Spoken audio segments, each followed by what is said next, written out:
Ezekiel chapter 34. Then this message came to me from the Lord. Son of man, prophesy against the shepherds, the leaders of Israel. Give them this message from the sovereign Lord. What sorrow awaits you, shepherds, who feed yourselves instead of your flocks? Shouldn't shepherds feed their sheep? You drink the milk, wear the wool, and butcher the best animals, but you let your flocks starve. You have not taken care of the weak. You have not tended the sick or bound up the injured. You have not gone looking for those who have wandered away and are lost. Instead, you have ruled them with harshness and cruelty. So my sheep have been scattered without a shepherd, and they are easy prey for any wild animal. They have wandered through all the mountains and all the hills across the face of the earth, yet no one has gone to search for them. Therefore, you shepherds, hear the word of the Lord. As surely as I live, says the sovereign Lord, you abandoned my flock and left them to be attacked by every wild animal. And though you were my shepherds, you didn't search for my sheep when they were lost. You took care of yourselves and left the sheep to starve. Therefore, you shepherds, hear the word of the Lord. This is what the sovereign Lord says. I now consider these shepherds my enemies, and I will hold them responsible for what has happened to my flock. I will take away their right to feed the flock, and I will stop them from feeding themselves. I will rescue my flock from their mouths. The sheep will no longer be their prey. For this is what the sovereign Lord says. I myself will search and find my sheep. I will be like a shepherd looking for his scattered flock. I will find my sheep and rescue them from all the places where they were scattered on that dark and cloudy day. I will bring them back to their own land of Israel from among the peoples and nations. I will feed them on the mountains of Israel and by the rivers and in all the places where people live. Yes, I will give them good pasture land on the high hills of Israel. There they will lie down in pleasant places and feed in the lush pastures of the hills. I myself will tend my sheep and give them a place to lie down in peace, says the sovereign Lord. I will search for the lost ones who strayed away, and I will bring them safely home again. I will bandage the injured and strengthen the weak, but I will destroy those who are fat and powerful. I will feed them, yes, feed them justice. And as for you, my flock, this is what the sovereign Lord says to his people. I will judge between one animal of the flock and another, separating the sheep from the goats. Isn't it enough for you to keep the best of the pastures for yourselves? Must you also trample down the rest? Isn't it enough for you to drink clear water for yourselves?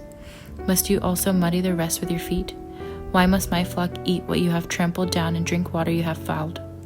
Therefore, this is what the sovereign Lord says. I will surely judge between the fat sheep and the scrawny sheep. For you fat sheep pushed and butted and crowded my sick and hungry flock until you scattered them to distant lands. So I will rescue my flock, and they will no longer be abused. I will judge between one animal of the flock and another. I will set over them one shepherd, my servant David. He will feed them and be a shepherd to them. And I, the Lord, will be their God, and my servant David will be a prince among my people. I, the Lord, have spoken. I will make a covenant of peace with my people and drive away the dangerous animals from the land. Then they will be able to camp safely in the wildest places and sleep in the woods without fear. I will bless my people in their homes around my holy hill, and in the proper season I will send the showers they need. There will be showers of blessing. The orchards and fields of my people will yield bumper crops, and everyone will live in safety. When I have broken their chains of slavery and rescued them from those who enslaved them, then they will know that I am the Lord. They will no longer be prey for other nations, and wild animals will no longer devour them. They will live in safety, and no one will frighten them. And I will make their land famous for its crops, so my people will never again suffer from famines or the insults of foreign nations. In this way they will know that I, the Lord their God, am with them, and they will know that the people of Israel are my people, says the sovereign Lord. You are my flock, the sheep of my pasture. You are my people, and I am your God. I, the sovereign Lord, have spoken. Amen. In this chapter, God rebukes the kings and leaders of Israel through Ezekiel, describing them as shepherds who only feed themselves in verse 2, and do not take care of the sheep in verse 4. God then promises that he himself will become the shepherd for the sheep of Israel in verse 15. How does God say he will care for his sheep? He will give them good pasture land, search for the lost, bring them back safely home again, bandage the injured, and strengthen the weak. Ezekiel chapter 35. Again a message came to me from the Lord. Son of man, turn and face Mount Seir, and prophesy against its people. Give them this message from the sovereign Lord. I am your enemy, O Mount Seir, and I will raise my fist against you to destroy you completely. I will demolish your cities and make you desolate. Then you will know that I am the Lord. Your eternal hatred for the people of Israel led you to butcher them when they were helpless, when I had already punished them for all their sins. As surely as I live, says the sovereign Lord, since you show no distaste for blood, I will give you a bloodbath of your own. Your turn has come. I will make Mount Seir utterly desolate, killing off all who try to escape and any who return. I will fill your mountains with the dead. Your hills, your valleys, and your ravines will be filled with people slaughtered by the sword. I will make you desolate forever. Your cities will never be rebuilt. Then you will know that I am the Lord. For you said, the lands of Israel and Judah will be ours. We will take possession of them. What do we care that the Lord is there?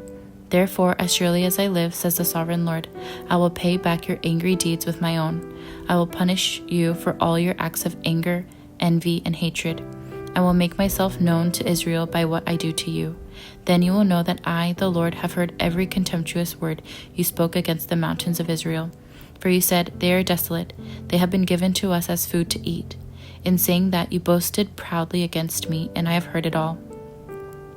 This is what the sovereign Lord says. The whole world will rejoice when I make you desolate. You rejoiced at the desolation of Israel's territory. Now I will rejoice at yours.